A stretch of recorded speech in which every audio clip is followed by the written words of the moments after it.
Guys, before we get into this video, please like and subscribe. It really helps the channel. Enjoy. Back to the video. Are entrepreneurs happy people? Very good question. You know, I was talking to a girl recently and she's like, you know, you're a bit sadistic. And I was like, you know what, that's interesting. My roommate said the same thing when I lived with him a few years ago. And, you know, entrepreneurs are people willing to, as many people say, eat glass, wake up, eat glass, do it again and again, day after day after day, with minimal progress or positive feedback loops. One positive feedback loop per 10 really painful moments. And they're right. Being an entrepreneur is challenging at any level, whether you're a beginner that's doing $0 a month or you're advanced or ultra advanced and you're a billionaire or whatever. And I'm not a billionaire right now, obviously, but I think it's one of the most rewarding journeys ever, entrepreneurship. I think your character is developed, your integrity is tested, your ability to resolve problems expands.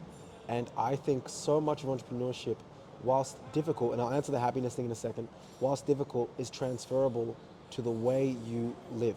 Because it's about being able to run and manage teams of people to fulfill a service. It's servitude. Now, when it comes to happiness, I do think, particularly Gen Z, which is my generation, has an obsession with happiness. And what I mean by that is they feel like they ought to be happy. It's almost like a sense of entitlement. And my question to them would be, who told you you should be happy? And I can answer that for them as well, because I'm also a Gen Z.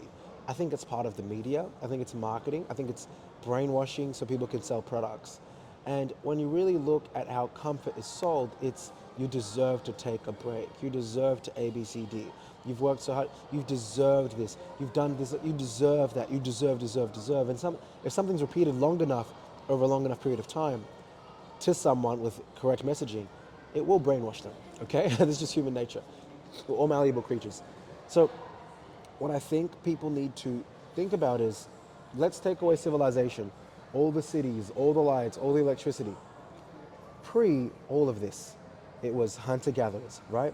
People going to battle, war, pillaging, people from other countries coming into other places, running amok, let's just say, for lack of YouTube compliant terms, right? I don't want to get my channel demonetized using the wrong terminology. But they could endure so much pain, walk on bare feet, walk around naked, live to 30 or 40 years old, if even that, get killed by animals, get killed by people on other land.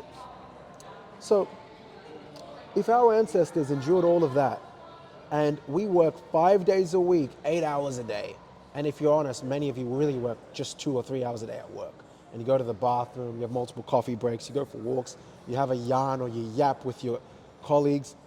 So really, let's just say a real 20-hour work week, like effective 20-hour work week, okay? For most people watching this, probably 20 hours, for real. Guys, listen, if you're enjoying this content, then please like and subscribe. It helps the channel grow. And back to the episode. I'll see you guys there. And then you must have your Saturday and you must have your Sunday for self-care. Like, you can live life the way you want. This is not a video condemning those that need time to do all of that. But when you really look at that compared to our ancestors, I don't think they were optimizing for happiness. I think they were optimizing for survival. And one might dare say that optimizing correctly for survival can lead to enough experiences of happiness in that week, in that day, or in that month, or in that year, in that lifetime. So I think it's about optimizing for purpose. I think purpose is because there's different levels of consciousness, but let's just keep it simple for the topic of today. Let's just say above survival, it's purpose or community, right? Doing things for the community. I dare say that once your survival needs are met, for most of you they are, because you have a phone or you have a computer watching this. Like if you can afford food daily and you have a job, for most of you, your survival needs are pretty much met, mostly met. Then it becomes, at the high levels, community, purpose. I dare say that for many of you guys, if you optimized for purpose and community after getting survival needs met, a lot of you guys would naturally see an increase in your happiness. You'd go to bed more fulfilled. feeling like you really contributed to something or someone. And I think entrepreneurship is one of the ultimate ways to do that.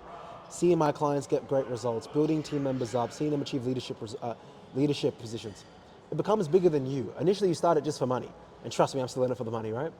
But I don't know, at 25 and with, another at least 75 years plus to go, God willing, I just feel like there's so much I can create, so much I can build.